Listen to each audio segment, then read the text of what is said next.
Deus não está se lembrando de você, meu filho. Oh, Deus fez um pacto? Que pacto é esse? Pastor, se Deus se lembra, se Deus fez um pacto, por que Deus passou uma geração inteira, Zacarias e Isabel, chegou à terceira idade e nunca gerou nada? Por que chegou à terceira idade e o que eles mais queriam e precisavam, as coisas não aconteceram? Por quê? Mas o nome dele é Deus se lembra. Eu creio que Deus reservou um milagre para o final.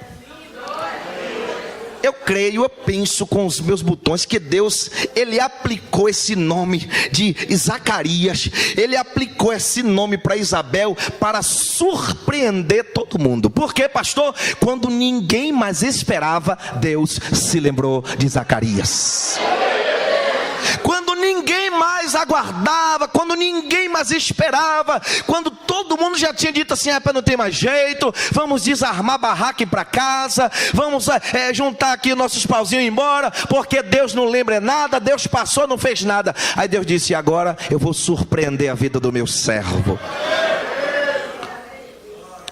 Ei, e quem sabe eu esteja falando com alguns Zacarias aqui nesta noite, que já viveu tanto tempo e decidiu assim: eu vou viver em santidade com Deus. Acordo, tem crente dormindo aí, não me faça eu levantar, sair daqui assim e acordar, não me faça, é domingo de noite, crente. Tá filmando isso, ó, Neymar, se eu descer aí tu desce filme, que eu vou acordar o crente que eu tô vendo dormindo aqui. Eu tô vendo. Deus está falando e você está dormindo.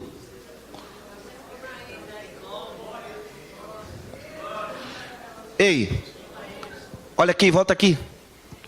Você decidiu viver em santidade com Deus. Tem alguém que teve essa decisão aqui?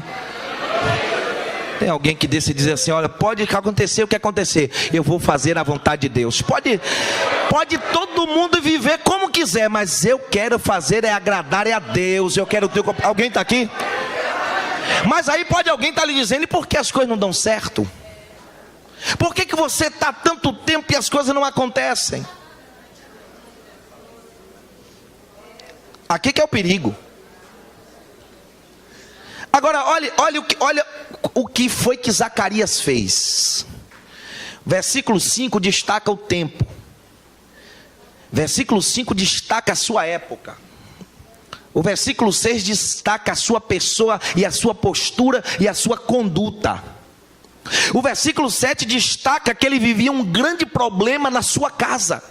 Ele vivia um grande problema na sua vida. E quando o texto diz que a sua mulher era estéril, está dando a entender que ela tentou e não deu certo. Os dias se passaram e a velhice chegou. Agora não tem mais jeito. Deixa esse negócio como está. Eu já tentei, não tem problema. Eu continuo sendo santo para Deus. Mas tudo bem, Deus não fez. Ele é Deus mesmo, glórias ao nome dele. Versículo de número 8 destaca uma outra qualidade na vida desse homem. O versículo de número 8 diz: ora, aconteceu que, exercendo ele diante de Deus o sacerdócio da ordem no seu turno. Olha aqui para mim. Zacarias está demonstrando mais uma vez para as nossas vidas que, independente dos problemas, independente das lutas, independente se na minha casa tem um banquete, se na minha casa só tem farofa, e olhe lá, independe se o marido é isso, se a mulher é aquilo, independe de qualquer circunstância, ele exercia o seu ministério. Nada parou ele de servir e adorar a Deus. Por que isso? Porque tem pessoas que param, não servem, não adoram, não praticam, não se coloca à disposição de Deus, porque diz: é minha casa, estou com esse problema, pastor, não dá, enquanto eu tiver esse problema eu não consigo. Quando eu estou com um problema tão grande, quando Deus resolver esse problema, aí eu vou me colocar à disposição dele. Ei, olha para mim. Ele tinha um problema em casa, ele não tinha pecado na sua vida, é diferente.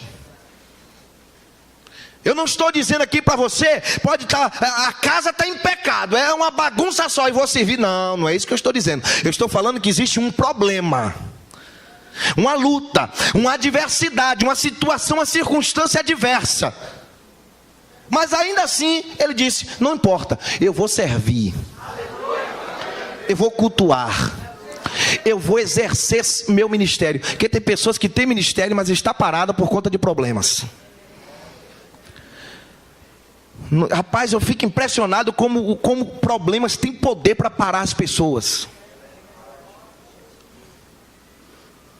E outra coisa, o texto diz que ele foi para o santuário, servir no santuário. Era um problema grande. Imagine a vergonha, a humilhação que esse casal passava. Irmão, eu estou te falando aqui de uma realidade. Era a afronta que eles enfrentavam. A própria Isabel diz que a vergonha dela se acabou. Era vergonha para eles, era humilhação para eles, era dificuldade. As pessoas lhe apontavam, vai para a igreja, olha o crente lá, se perdendo tempo de ir para a igreja, vai lá servir, vai lá adorar seu... Não, eles não se importavam, passavam por cima de tudo isso, porque eles queriam adorar e cultuar a Deus. Tudo isso passava por cima de tudo isso.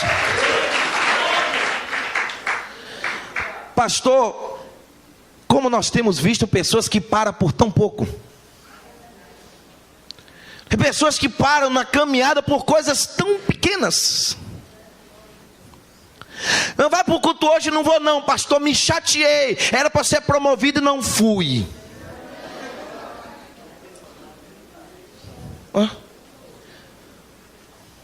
Pastor, eu não vou para o culto hoje não, por quê? Porque a minha esposa fez um arroz e o arroz queimou.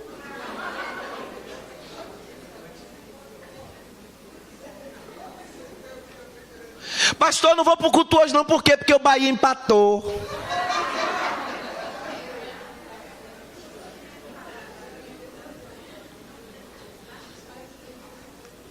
O problema que esse casal enfrentava era grande, irmão. A vergonha e a humilhação era grande. Mas ele foi para o santuário exercer o seu ministério. O problema existe, mas Deus é maior do que qualquer problema. E o que foi que ele foi fazer no santuário? O texto no versículo 9 diz que ele foi ao santuário exercer seu ministério para queimar o incenso. Esse casal aqui, meu irmão, é o tipo de casal que encontra conosco, que a gente conversa com eles assim: querido, estou passando uma luta na minha vida muito grande, meu amado, em nome de Jesus, ora por mim.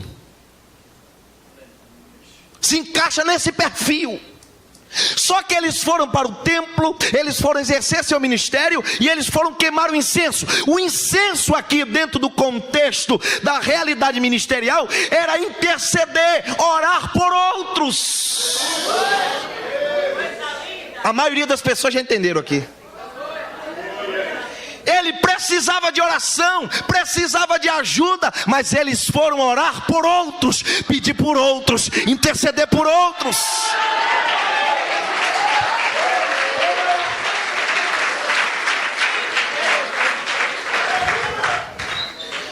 A Bíblia diz que Deus mudou a história de Jó.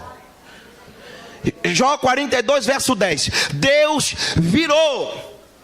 A Bíblia diz que Deus virou o cativeiro, mudou a história de Jó, quando ele resolveu orar pelos seus amigos. Eu quero te aconselhar, meu irmão. Eu sei que você está numa luta muito grande. E outra coisa, às vezes Deus faz isso conosco. Já observou? Que às vezes quando a gente está no auge do problema, Deus coloca alguém para te falar de Jesus. Já passou isso você, que você está naquele problema mais difícil, aí Deus coloca alguém para você evangelizar, para você orar, para você dizer assim: rapaz, Deus tem uma palavra para você, Deus te ama, Deus quer mudar a sua história, e você diz: meu Deus, eu estou precisando, e o Senhor ainda quer me usar. É assim que Deus quer fazer.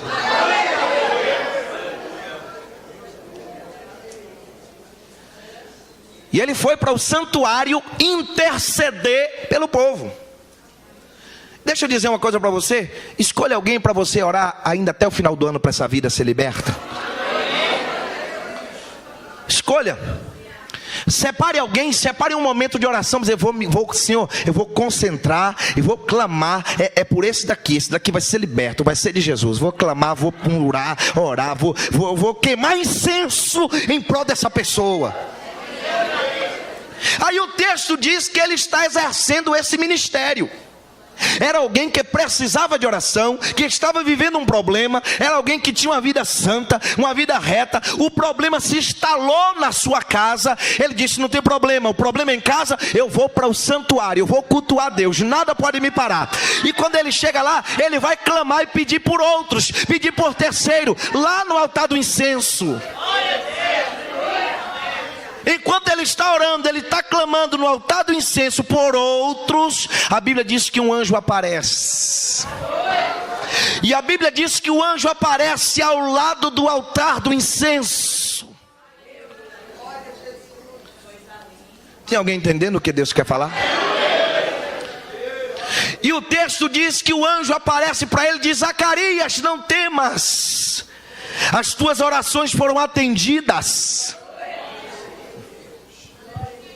Pastor, o que isso eu quero dizer? Se você perceber que Deus está falando com você, que está vivendo em problema, mas está vivendo em santidade,